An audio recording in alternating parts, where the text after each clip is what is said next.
með sigurinn. Hvað fannst þið vinna leikinn? Ég myndi segja kannski í seinni hálfleik þá fórum við meira bara að spila okkar leik. Náttúrulega vissum að þeir myndu kannski vera aðeins þreyttir að liða leikinn og bara tala um að vera þolinmóðir.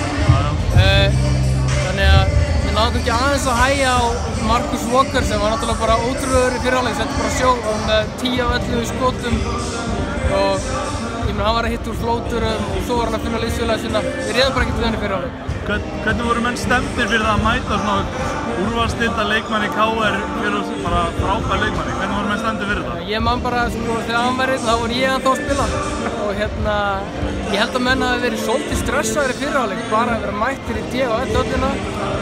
Strákarnir eru með, flestir strákar í unglingaflokk og sviðið er svolítið stórt. Þú ert að mæta hérna Helga Magna og þetta eru bara, ég held að þó að þetta sé eitthvað bjelið þá þau myndu vinna flestið í fyrstöldinni sko. Sáttu við bara útkomuna og bara skemmtilegur leikur? Já, ég myndi segja að þetta var bara góð skemmtilegur áhorfendur. Ég er ánægður með bara hvernig strákarnir komu í seinni hálfleik og bara fóru að spila sinn leik, voru ekki trættir og bara nutuðu að spila körfubolta. Alltaf læg, takk fyrir þetta.